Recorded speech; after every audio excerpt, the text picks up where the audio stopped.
Welcome, and thank you for joining us for the 2021 Colorado Suicide Prevention Advocacy Day. We're pleased that our four organizations are hosting this event for the third time. We also appreciate Janssen Neuroscience and their sponsorship, which helped us transition this year to a virtual event.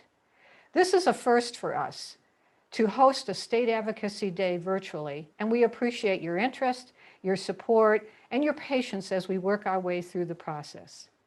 Please note that the chat will not be active during this evening. However, we encourage you to use the question and answer portion of Zoom, and we will do our best to answer your questions along with the support of several other helpers that we have working with us this evening. I'm Mo Keller, and I'm Director of Advocacy for Mental Health Colorado.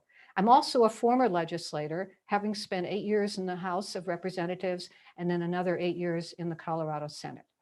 And with me, And I'm Britt Frisbee. I'm the Advocacy and Public Policy Committee Chair and Board Member for the Colorado chapter of the American Foundation for Suicide Prevention. We're going to begin with a very special message from Governor Polis. Thank you for inviting me to speak with you today. I want to take a brief moment to acknowledge the groups that put this event together and whose critical work helps to save the lives of friends, family members, and neighbors every day. Thank you to the American Foundation for Suicide Prevention, Colorado chapter, the Suicide Prevention Coalition of Colorado, Mental Health Colorado, and the National Alliance on Mental Illness Colorado. This is the third year that these organizations have collaborated to put on the Colorado Suicide Prevention Advocacy Day. This year, of course, it looks a little different because we're all trying to be safe, but thank you for everything that you do. Suicide has been a major public health issue in Colorado and across the country for decades, devastating families, tearing at the fabric of our very communities. Tragically, Colorado ranks in the top 10 states nationally for suicide deaths. And each suicide affects at least 125 other people, family, friends, classmates, fellow workers. The Office of Suicide Prevention, our state's lead entity for suicide prevention and intervention efforts, has been successful in securing additional federal funding to expand our work across the state, especially in the rural areas, which also tend to have higher suicide rates. It's important that your voices be heard. Grassroots advocacy is truly effective. Legislators need to hear from citizens. We know that successfully implementing suicide prevention efforts in Colorado means that they need to be comprehensive and sustained over time. No one group, no single intervention by itself is sufficient. We have to work together because most suicides can be prevented. To those who are suffering, I want to say you're not alone. You're not invisible. You have people who care about you. There's a world of possibility that awaits you and a world of people that want to help.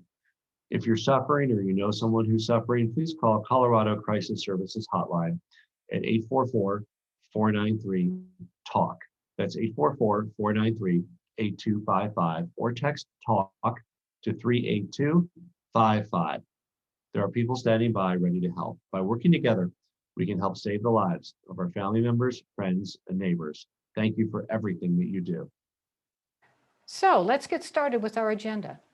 Suicide Facts and Figures, Advocacy 101, Colorado Policy Priorities, and Taking Action are the things that we will be talking about this evening, along with your questions and the answers, hopefully, that we can give at the end of the session. When talking about suicide, it's important to use safe messaging. AFSP advocates come from many different backgrounds. Some have lost a loved one to suicide, some have had their own struggles or support someone that struggles, and some are professionally invested in this space through their work as mental health professionals. We have learned that telling your story can save lives, but only if you share it safely. Sharing your story lets people know they are not alone, and it shows them recovery is possible. If done safely, your story will encourage people at risk to seek help. So remember, you should be in a safe place in your recovery. Avoid discussing details and methods, as this may be triggering for those around you. Avoid glorifying suicide by using terms like successful attempt, but instead say completed suicide or death by suicide. Avoid using the word commit, as we often relate this word to crimes. Instead, say someone died by suicide or took their own life. Share mental health resources, such as the National Suicide Prevention Lifeline or the Crisis Text Line. And finally, practice.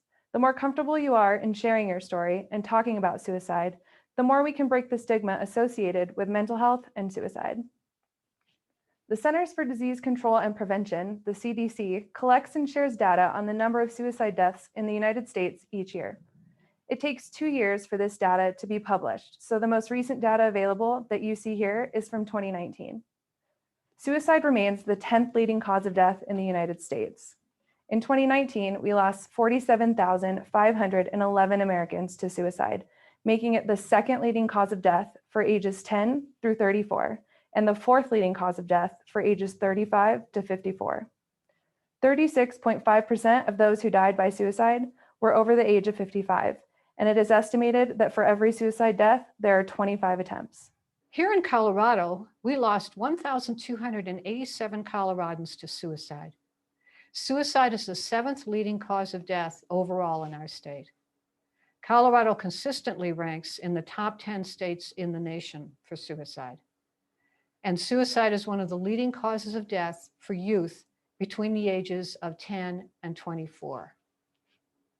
This docket from the Office of Suicide Prevention will be shared with you via email after this event.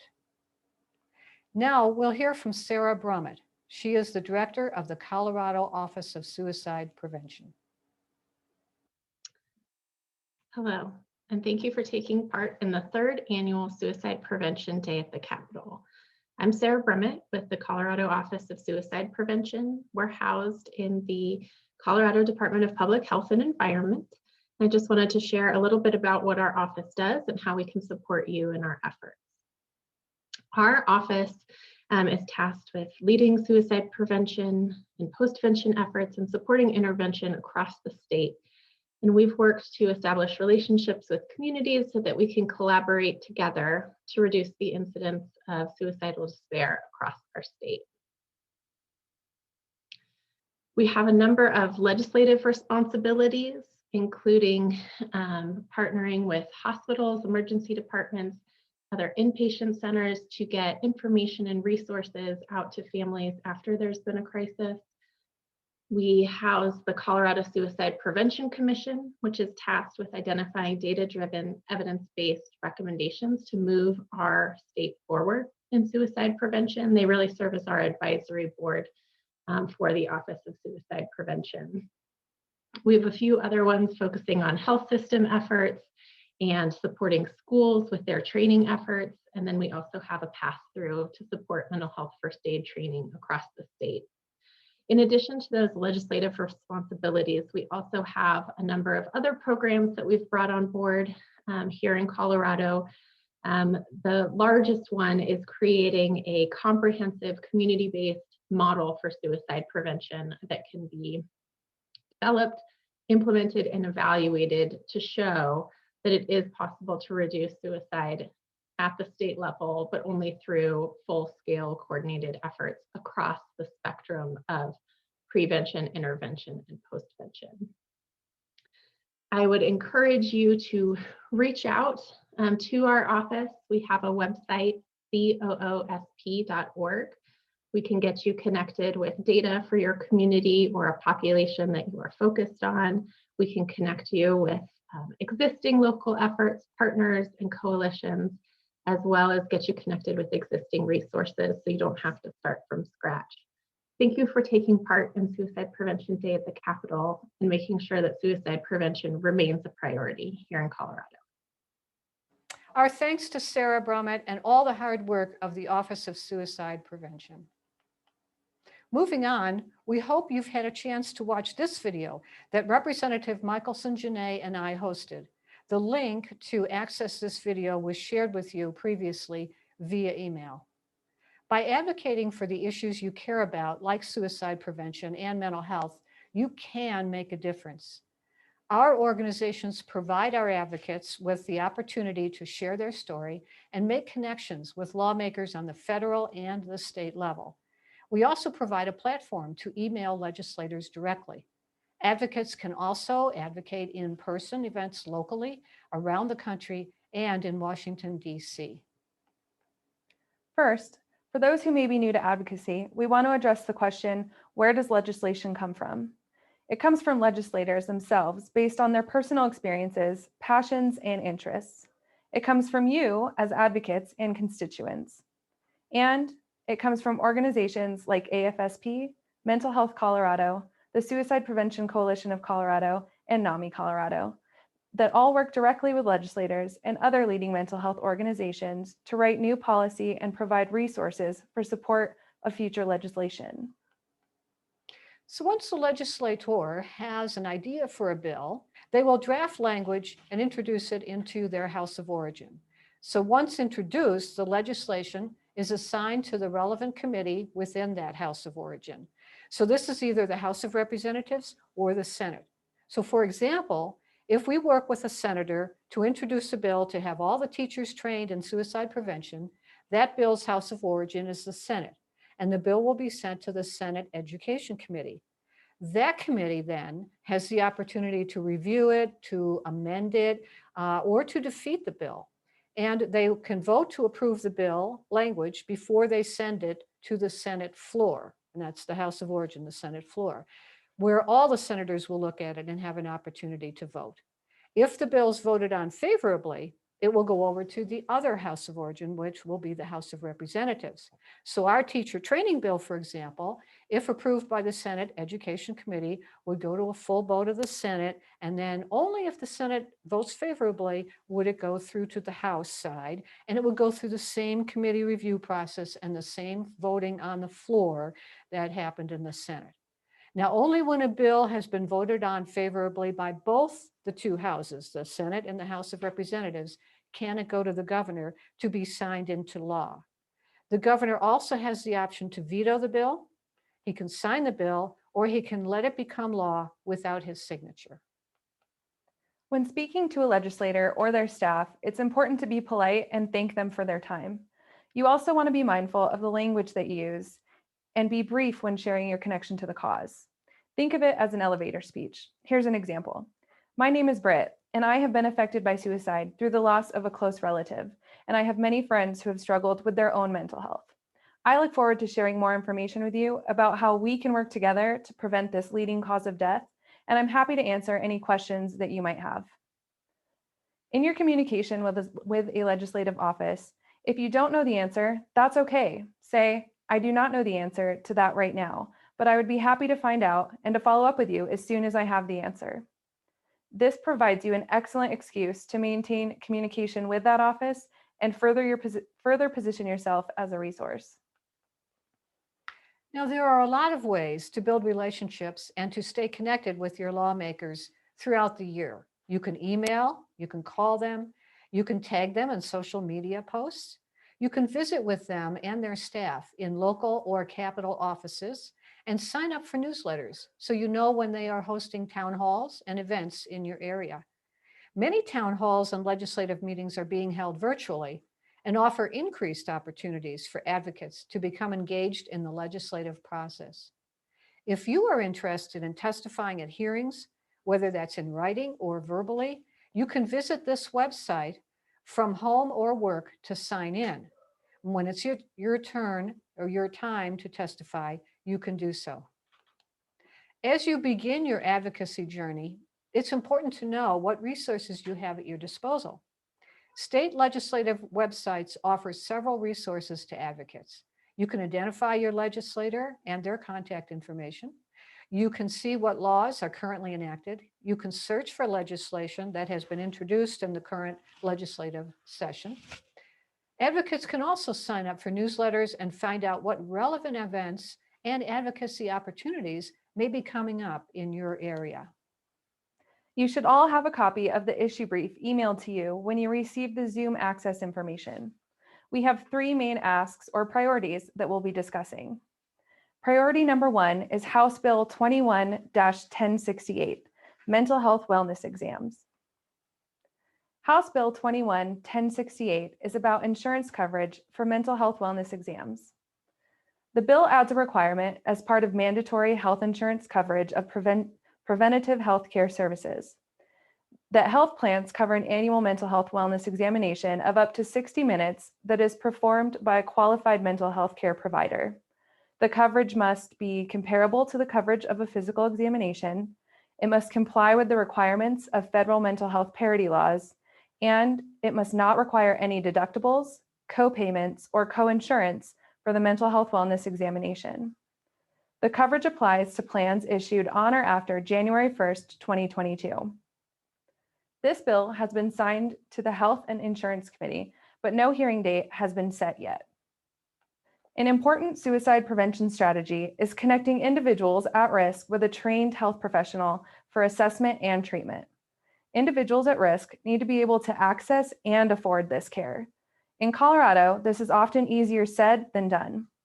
50.9% of adults with mental illness do not receive treatment. 60.9% of youth with depression do not receive treatment.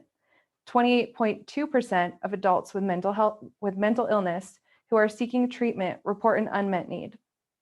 Requiring annual mental health wellness exams to be covered by insurance will increase the likelihood that individuals will seek and access care and make care more affordable for many Colorado residents. Priority number 2 is the 988 Suicide Prevention Crisis Line. A bill will soon be introduced to establish 988 as the statewide suicide prevention crisis line in Colorado. It will be heard this legislative session.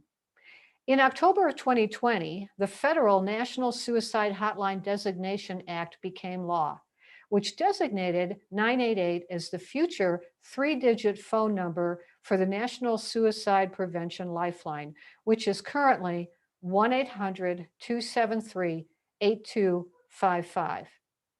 It requires full implementation and access of 988 by July of 2022.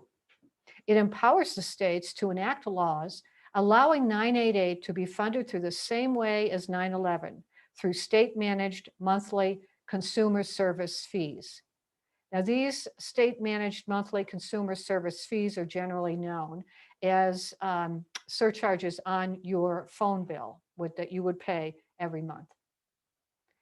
Timely access to mental health and crisis services can save lives. Our organizations stand ready to assist Colorado in preparing for nationwide implementation of 988 come July 2022. Increased sustainable funding through consumer service fees will ensure that call centers have the capacity to answer the increased call volume. Callers can be connected 24/7 with a center in Colorado. Call centers are equipped with resources to connect callers with Colorado's wraparound services and care, such as mobile crisis response unit and crisis stabilization centers. Call volume is projected to increase heading into the next year as Colorado residents continue to face stressors linked to the COVID pandemic, and as the new 988 number is much easier to remember and will be marketed to communities statewide. Increased call volume means we will need more trained personnel to answer the phones, more mental health professionals to train and supervise shifts, and advanced infrastructure upgrades. Fee revenue should supplement, not replace, funding from diverse sources, including federal, state, and local governments. The fees should be no more than what is currently charged on consumers for 911. And please note, until 988 is fully accessible in July of 2022, please continue to direct individuals in distress to the Colorado Crisis Services at 1-844-493-TALK. Or you can text at Text Talk to 38255. So priority number 3 is health professional training. Now, health professionals and professionals in training regularly encounter patients who are at risk for suicide, but patients don't often express suicidal thoughts directly. Across the US in the month prior to the death of an individual, 45% of people who died by suicide had contact with a primary care physician, and 19% had contact with mental health services. In the year prior to their death, 77% of people who died by suicide had contact with a primary care physician, and 32% had contact with mental health services. So we are hopeful that a bill to address health professional training will be introduced during this session, but this is uncertain at this time. We have been working with a representative on this issue, and we hope to have related legislation introduced in 2021, but the details are still not ironed out. And if it happens, it won't be until later in this session. So we would like to use this opportunity to educate our legislators about the issue and why legislation is needed in this area, in the hopes that there are future opportunities that this session for them to lend their support. Many primary care and mental health professionals and professionals in training are unprepared to assess, treat, and manage suicide risk, as this is not a routine part of their training or their continuing education. Gatekeepers, who are people trained in suicide prevention, like teachers, parents, clergy, and first responders, are typically trained to refer persons at risk for suicide to a health professional. So it follows that health professionals need to be equipped to handle these referrals. Training health professionals in the most current suicide prevention standards increases provider competence in treating suicide people and updates professionals on the most effective evidence-based treatment options. Suicide-specific training enhances the level of care that people at risk for suicide receive while also receiving provider competence and ability to provide effective, life-saving treatment. Now, all of this information is contained in this issue brief that you should have received via email. So please do refer to this because all three of these issues are contained in this issue brief. Here's how you can take action this week. Check your email from us for instructions on how to contact your legislators via email about these priorities. Schedule a phone meeting with the legislative office. Engage your community by recruiting other advocates with these organizations: AFSP Colorado, Mental Health Colorado, SPCC, and NAMI Colorado. Promote suicide prevention on social media using hashtag suicide prevention, hashtag stop suicide, and hashtag COSPAD21. For those who indicated you were interested in meeting with a legislator and or their staff this year over the phone, there are a few things to keep in mind. First, confirm who your local legislators are. Introduce yourself and your connection to the cause. Utilize the issue brief that we already mentioned. Highlight one issue you feel passionate about and send a thank you afterwards and offer to be a resource. You can practice your elevator speech as we discussed prior and make sure that you feel comfortable sharing your story. And if you are not, that is okay. You don't have to. Typically, legislative meetings are about 10 to 15 minutes in length, so you may not have time to talk about each priority. That is why we encourage advocates to select one area from the issue brief that they are passionate about and talk about that during your meeting. Legislators will receive an electronic copy of the issue brief. So if you are not able to talk about each priority, that's okay. And finally, don't forget that if you receive a question that you don't know the answer to, that's okay too. This gives you an opportunity to follow up and stay in communication with the office and build your relationship. The Public Policy Office is happy to work with all advocates to help answer these questions and follow up with legislators. After meeting with the legislative office, it's important to follow up with a thank you and to offer yourself and the 4 planning organizations of this event as a future resource. For those who indicated on their registration that you are interested in scheduling a phone meeting with legislators, we have a few final reminders. Schedule your phone meetings to take place within the next 2 weeks. Complete a legislative meeting feedback form. The link has been emailed to you. Send a thank you email to the legislative office. You should have received an email from us that includes the name and contact information of the legislative office that you're assigned to meet with, a sample meeting request email that you can use to get your meeting scheduled, and a link to the legislative meeting feedback form so you can share information about what was discussed on your call with us and if any special follow-up is needed. A sample thank you note to send via email after your meeting. Recent 2019 CDC data shows the national suicide rate decreased 2.1% for the first time in 10 years. This is great news. That means collective efforts are working, but it's not a one and done. We encourage approaching this news with cautious optimism and sustained efforts, including advocacy. Data from the Colorado Department of Public Health and Environment show no increase in the rate of suicide from 2019 to 2020. This is true for youth from ages 14 to 21, as well as for those 22 and older. While these are preliminary data, there is reason for hope. Some countries' early 2020 data show no evidence of rate increase. In fact, several weeks ago, Hawaii announced their state suicide rates have decreased during the pandemic. For even more encouragement, there is a heightened awareness surrounding the importance of good mental health care now more than ever. We are presented with the opportunity to focus political will, state and federal investments, and global community on the vital imperative of suicide prevention. If specific strategies can be maximally implemented with mental health and suicide risk in mind, the pandemic may provide a sense of urgency as well as a path forward to address suicide risk at national and community levels. Remember, there are many resources available, including www.afsp.org/COVID-19. And here's a gentle reminder to be mindful of your own self-care in order to help ourselves and each other, especially while advocating for this important cause. Here are links for you to connect and learn more about the 4 event planning organizations. All of us have access to additional resources. The American Foundation for Suicide Prevention, Mental Health Colorado, the Suicide Prevention Coalition of Colorado, and NAMI Colorado, the National Alliance on Mental Illness.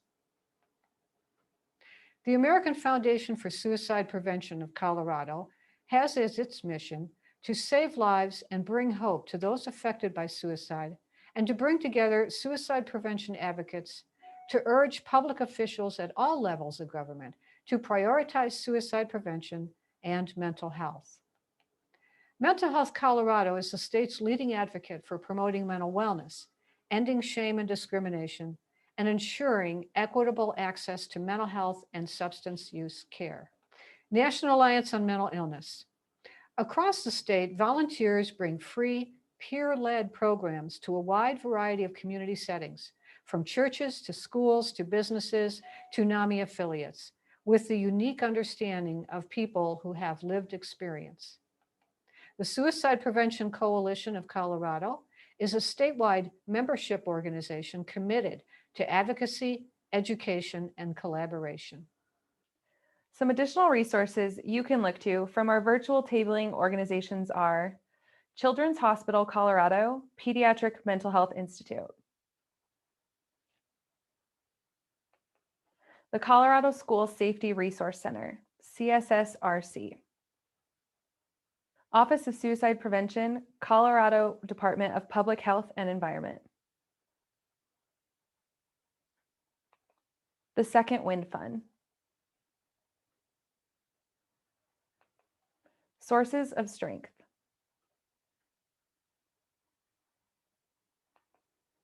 and Yellow Ribbon, the Suicide Prevention Program.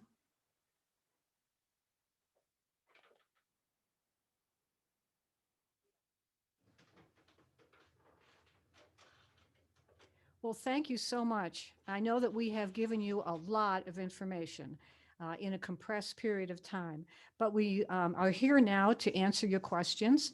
So please do, if you have questions, put them in the question and answer section. And as they come in, we will answer them. Now, this is going to be a little bit unique this evening. We have 4 panelists, but 2 of us, Britt and myself, are here live in the studio. But we have Sarah Brummett with the Colorado Suicide Prevention Office, who is off-site, but will be answering your questions. And then we have Chelsea Drummond, who is with the American Foundation for Suicide Prevention. She is in the East, I think New Hampshire, I'm not sure, I'm not even sure, but Washington. So she's in Washington, DC. And so she'll be answering your questions too, depending on who wants to take the lead on that. So bear with us because we've never tried to do this before, technology-wise. So we will go ahead and I'll read the questions as they come in, defer to whoever, or I'll answer them myself, and then we will move forward. So bear with us as we move forward.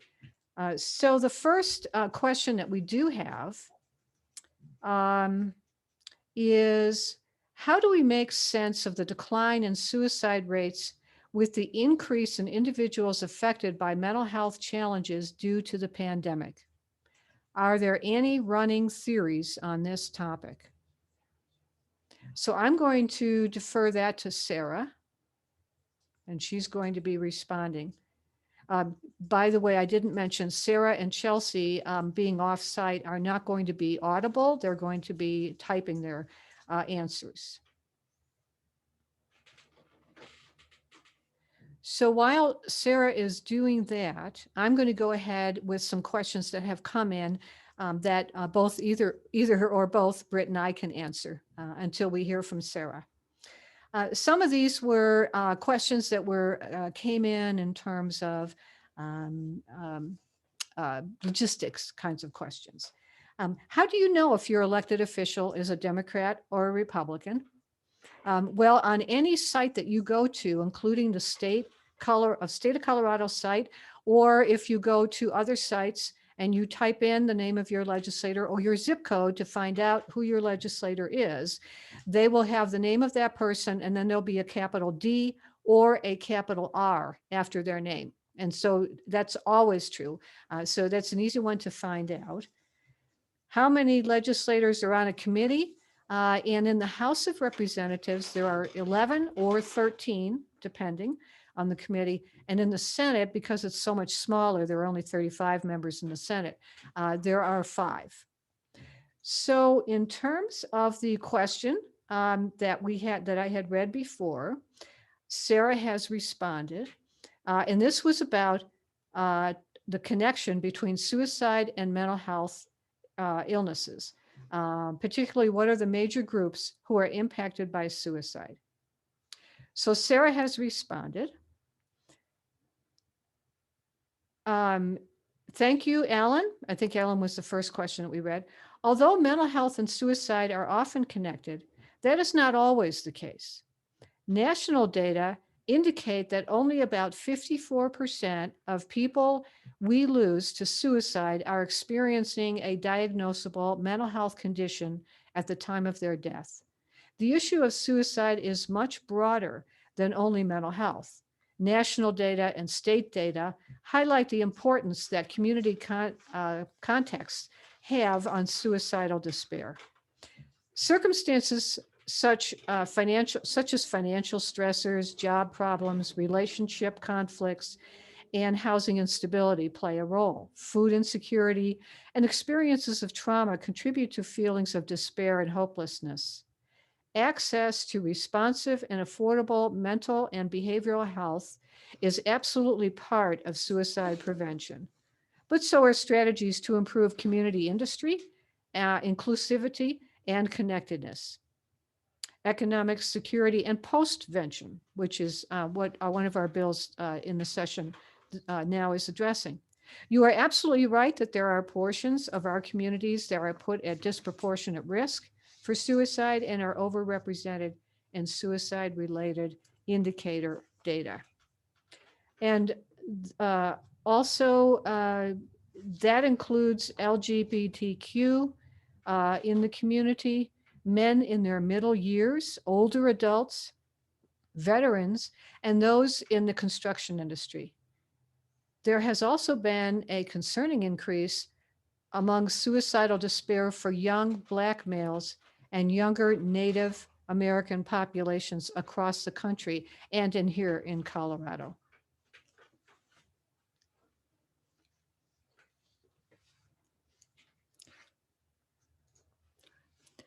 Another question that we got in was, what follow-up actions can a citizen take? So again, refer to your email. You should have gotten an email, and that would give you the information for a legislator that you were assigned to. You can reach out to this legislator and their staff to schedule a phone meeting to follow up with them on the issues that were outlined in the brief that you should have received. You can also practice your elevator speech that we talked about earlier. And then you can engage other community members by recruiting advocates in your area. And then also don't forget to use your social media hashtags. So another question that has come in is, you mentioned training for prevention. This is critical and good mental health care is lacking. So what does training and good mental health care look like? And I'm going to defer to Sarah from the Office of Suicide Prevention on that one. While she is in the process of responding to that one, I might say that there are programs that are available, such as mental health first aid for youth. This is a mental health first aid program really designed for adults who work with youth. So parents, Boy Scout leaders, teachers, civic folks that have organizations where youth are found, Boys and Girls Clubs, that kind of thing. And it emphasizes how to recognize when a youngster is not quite themselves. You're starting to pick up that they're pulling back a little bit, that their personality's changing. They're not showing so much of an interest in programs that they used to. And so as a result, it helps the parent or the adult intervene. And also it's important for that adult to have some tools on how to approach a youth or another adult for that matter. But in terms of youth, um, saying, well, I'm concerned about you. Something doesn't seem to be quite right. Can you tell me? Would you tell me what's going on? That kind of thing. So those are helpful in terms of prevention and intervention as well. How much impact can Colorado have on military stationed folks in this state? Are there outreach programs for active duty and families? I can speak a little bit to that. Here in the state of Colorado, because we have such a large veteran presence in Colorado Springs, and we have the Fort Carson base and we have the Air Force Academy. And so we have a lot of veterans here who, after they're either engaged actively or they have retired and stay here. We have done a number of things, one of which is veteran courts. And there are veteran courts that take into account when an individual may have gotten into trouble with the law in some way, and the individual has maybe post-traumatic stress syndrome or depression from their service to our country, that they can have a special judge and a special hearing that will take into account all of these things and be able to channel them into programming and treatments rather than incarceration. Also, the city of Fountain is in the process of putting together a whole complex, housing for homeless veterans and others. And they are working on with a number of community partners like law enforcement and the mental health centers to put together a whole program on that complex. So those are some things that are going on in terms of veterans. Britt, do you have another question? Yeah, so another question we got was, if I miss the committee meeting or if I am not successful in making contact with my representative, can I still contact my legislator? The answer is yes, absolutely. You can still contact your representatives at any time. You're not just limited into these next 2 weeks that we encourage you all to reach out to them during this time frame. But you should try to build a relationship with your representatives and your legislators year round. Another question that we have gotten is, if 15 to 19-year-olds deaths by suicide are double the national average, why doesn't our state mandate suicide prevention for high school students? This is a very good question, and it is debated in the legislature actually for several years now. Part of the problem is that we have 178 school districts in our state, and we are a very strong local control state. So that means that the school boards of all those 178 districts set their curriculum, set their programming, and mandates coming from the state legislature are not viewed favorably. Also, if indeed the state has has a mandate, the legislature does pass something, it has to be funded because the local school districts cannot absorb the cost. Now, we are working on and have been for mental health in the schools, and we've made some progress. One is last year, our 4 organizations worked together to require teachers to keep their recertification going every year. Every 5 years, they have to have 6 college credits. One of those classes has to be on youth mental health or suicide prevention training. And that is now state law, so that teachers have to have that somewhere within that 5-year span that they're getting their recertification in order to stay as teachers. So that passed last year, and that's underway now, moving forward. We also have increased the number of professionals in the schools, mental health professionals as counselors in the schools. Many schools have either hired their own or have agreements with mental health centers to share personnel in that. And we also have made it easier for youth between the ages of 12 and 15 to access mental health services in the schools, actually without the parents' approval at first. They have to be informed a little bit later. So we've been doing some things like that. The state of New York is the only state that I know of that has passed a mental health curriculum that actually requires mental health as a curriculum to be in all of the school districts in New York. We have emotional and mental wellness in our curriculums that's required in the schools. And that's usually through the public, no, it's the physical education section where they go through nutrition and other programs. So we've made some progress in that regard, but it gets complicated fast. Do you think, there's another question here, do you think there is a correlation between suicide in teens up to the age of 24 being prevalent in the black box warning in all antidepressant medication, that suicide ideation and action is a potential side effect for that exact age range? That I don't know, and I'm going to punt that one to either Chelsea or to Sarah to be able to answer that question. So while they're typing the answer, we do have one answer from Chelsea. She says, I'm not sure, but I do know that the participant can see if the question is dismissed. So for any of these questions as they're coming in. Chelsea, we're waiting on Chelsea to answer that question. Sorry. So I have another question here. In our priority legislation, we have the 3 that we mentioned to you. What are budget considerations? That's a good question because we have a state budget that balancing budget in our state.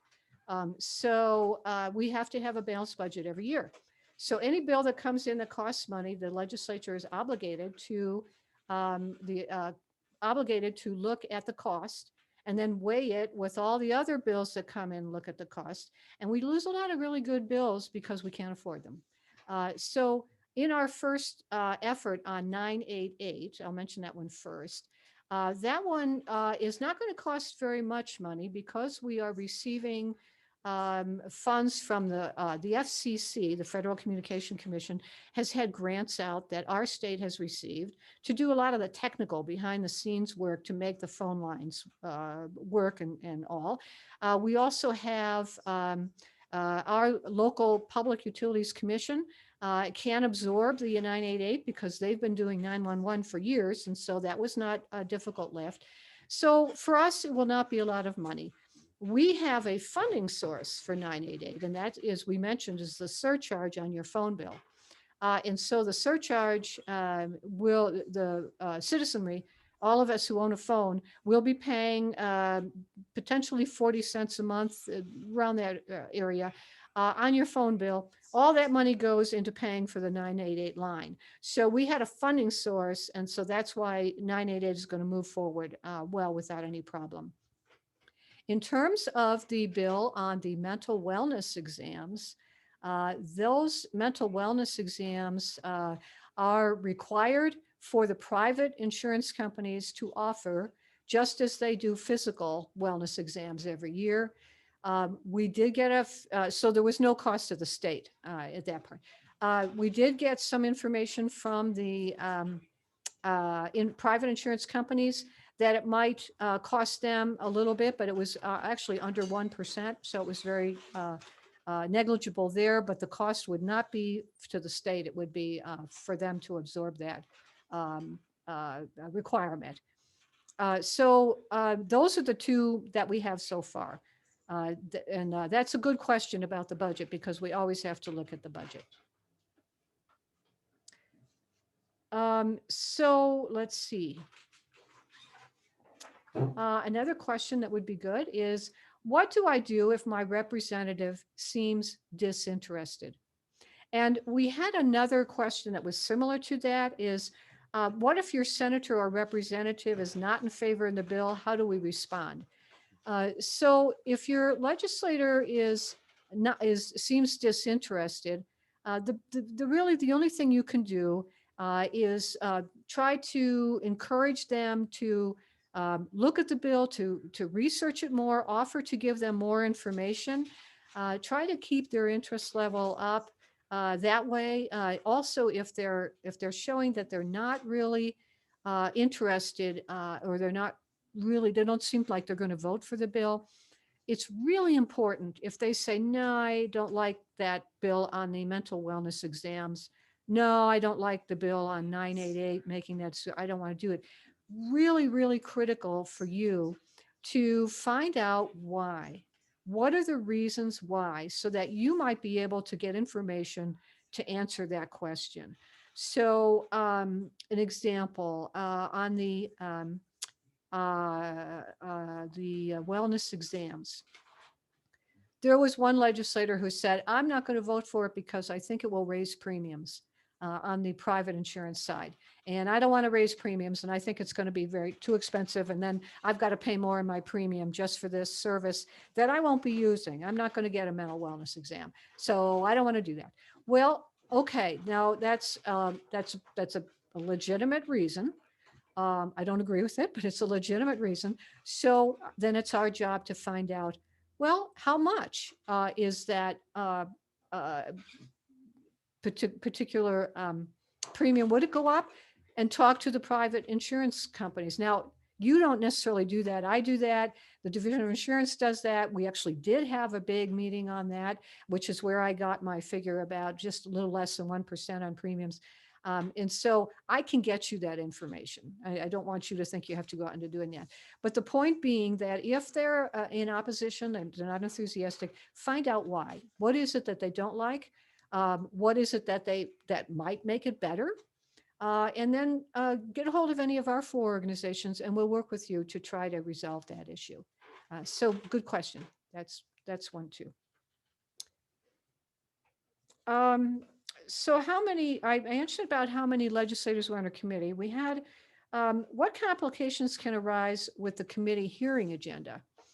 And that's a good question, because it actually happened to me today.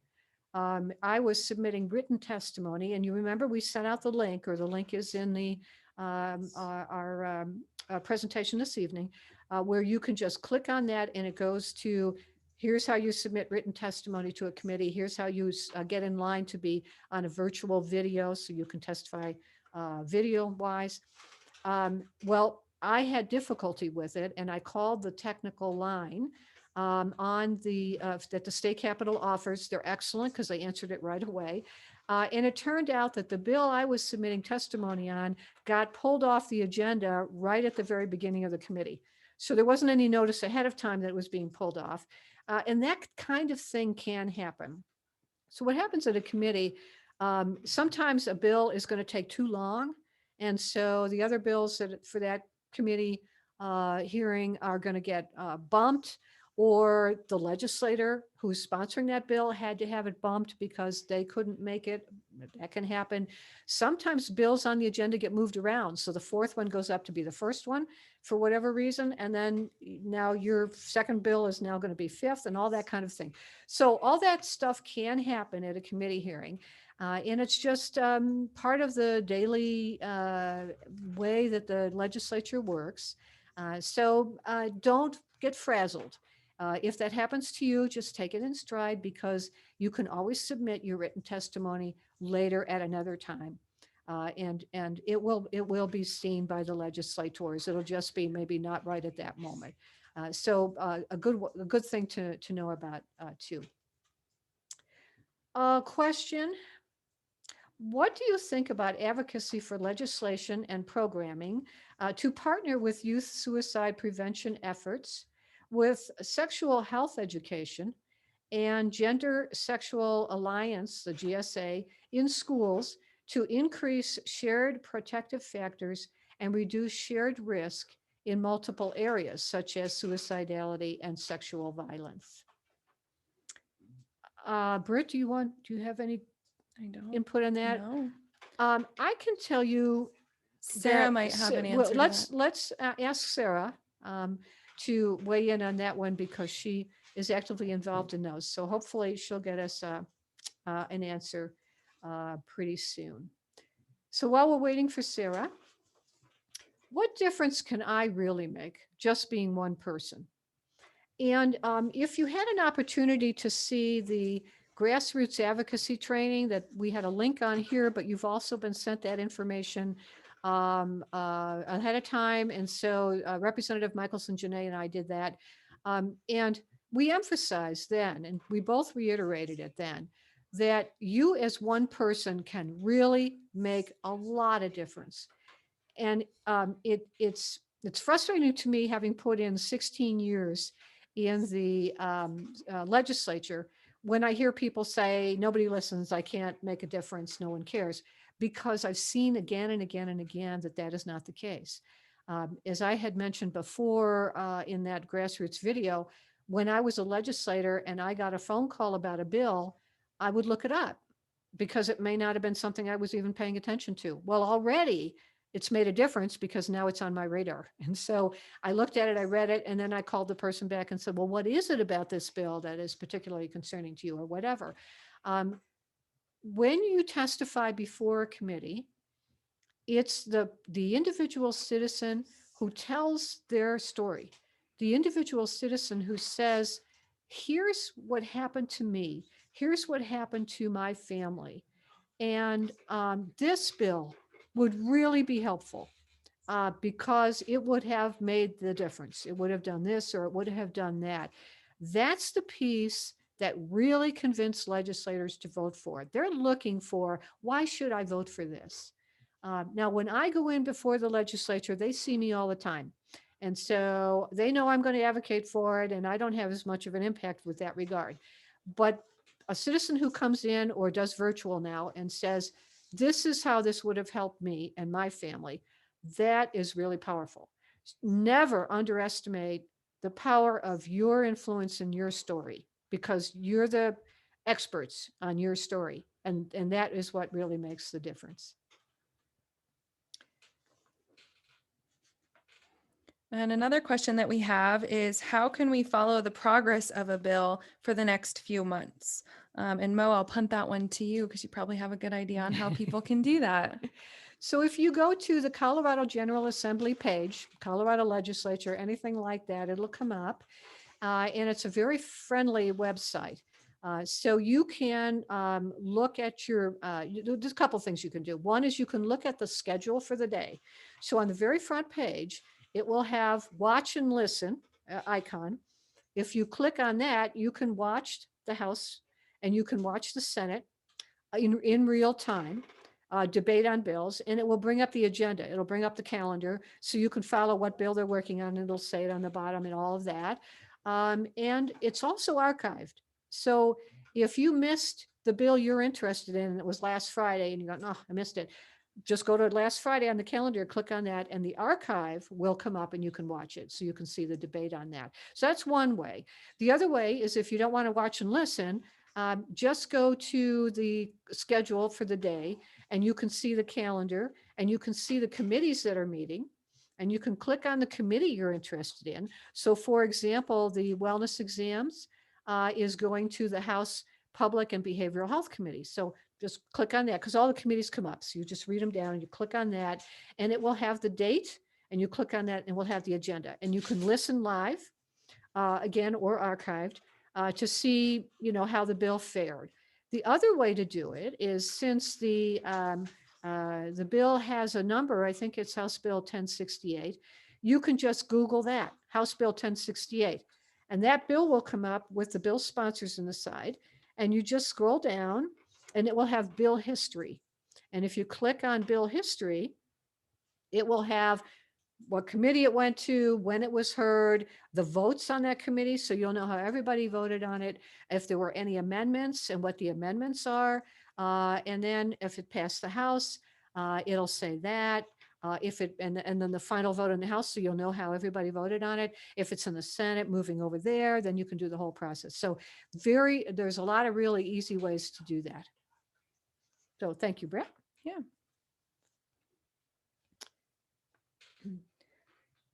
If we are committed to have a demand for insurance parity, namely health with mental health coverage, which is what parity is that already in law nationally or not? Is that a number one issue you outlined? And where can we focus our energy to make sure parity is lived out? One of my favorite questions and one of my favorite issues. I really thank you for asking that. So yes, in 2008, the Congress National passed the Mental Health Parity and Addiction Equity Act. We call it MAPIA. And that passed then.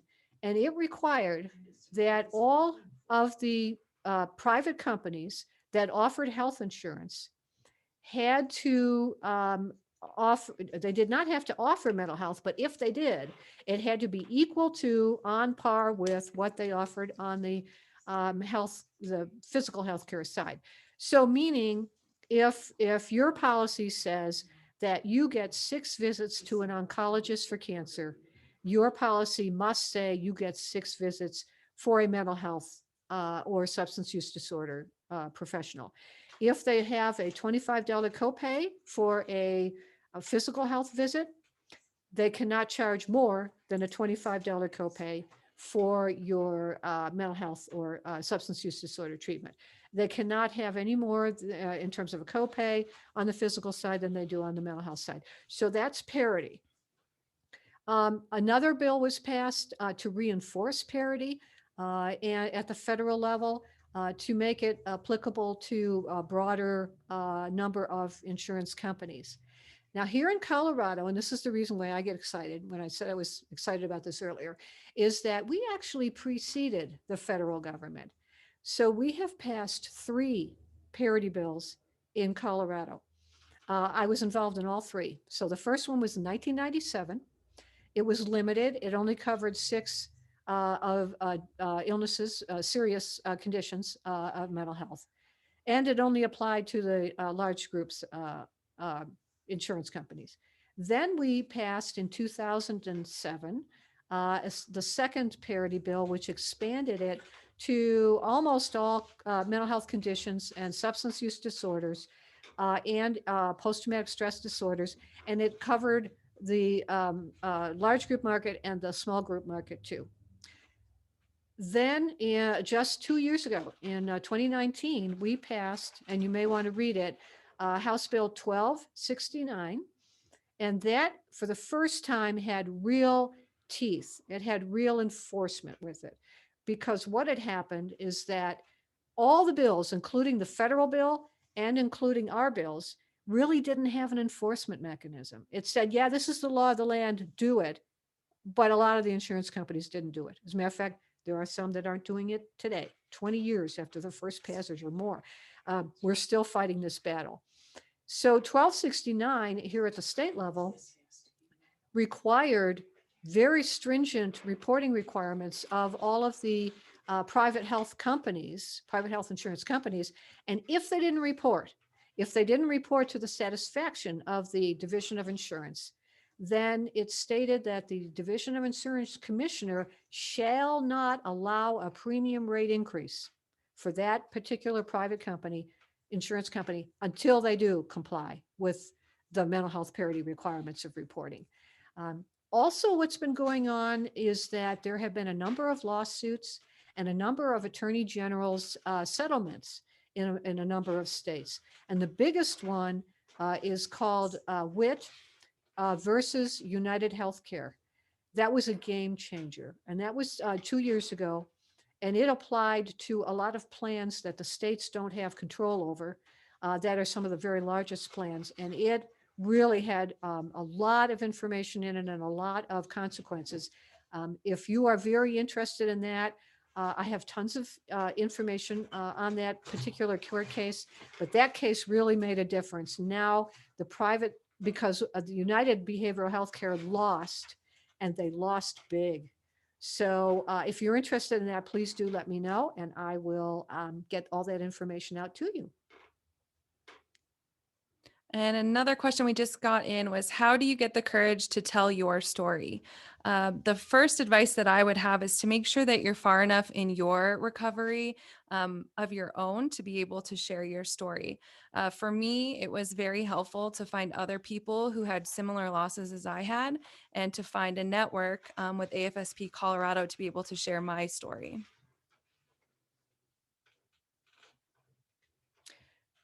Question, does advocacy include grassroots fundraising? Yeah, it does. It does.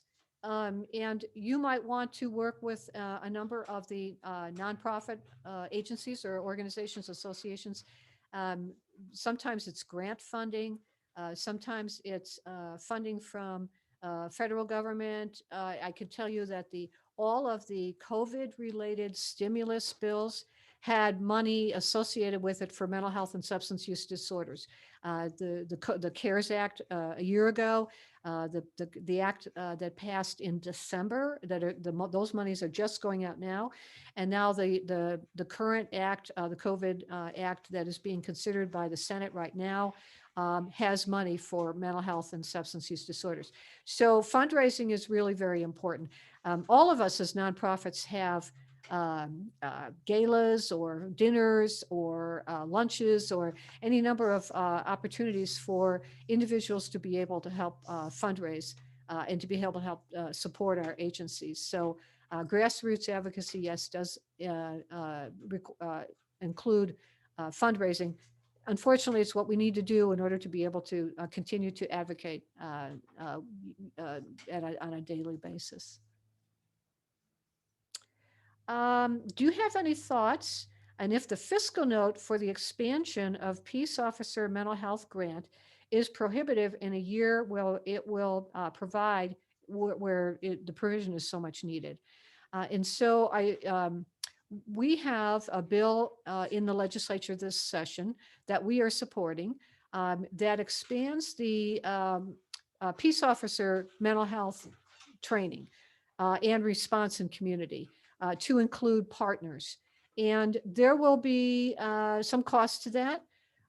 But because, and I'm proud to say this, that because mental health and substance use disorders is now such a bipartisan issue and is very high on the list of things that the legislature wants to do in communities. And because it's a community, meaning a county or neighborhood response, local level response, it is very much valued. And so I think this would be a priority, I would think, for the legislature this year. How can we get Colorado to require the training? It is definitely needed so that these individuals don't feel that they don't matter and continue without mental health treatment. And so let me think about that. How can we continue to get the training? So I'm not sure what the training was. I'm not sure if that meant the post the police officers training program, or whether that meant all of us in community. Um, uh, Mental health is a community issue. It is a neighborhood issue. Every neighborhood has individuals who need our support. And so I like to talk to the local elected officials, city council members, school board members, county commissioners. All of them have budgets, and they can be strained for sure, but they all have a role to play in terms of working with their citizenry to make sure that we make our communities friendly, mental health friendly. And they can be simple things like brown bag lunches for staff who have to deal with the public all day and have a great deal of stress because of that. Community parks that are clean and safe for children to play, walkable communities, community gardens. There's all kinds of things that don't take a lot of money and don't take a lot of training, but where citizens themselves can participate. And so those kinds of programs are easy to do. Well, I won't say they're easy to do, but they're not difficult for all of us to work on together. And so let me know if I answered your question, and if not, just give me a chat again here in the question and answer period, and we'll answer them. Um, let's see. Will these slides be available after today for me to review? There's an awful lot of information here. Yes, we did give you a lot of information in a short amount of time. And so this is being recorded. It's a YouTube presentation. So we will be sending you the link. We'll send that out so that you can watch it whenever you have an opportunity. So you can watch it again, and you'll have all this information available to you. Conditions, here's another question. Conditions of the pandemic have led to patients in Colorado being able to access mental health professionals via telehealth and be covered in part by state-provided insurance programs. So, two-part question. Does Colorado Medicare program provide adequate mental health care now? And secondly, is there any indication the access to telehealth for patients will go away if this is not a policy put forth to keep it so? Okay, so we're talking about Medicare here, not Medicaid.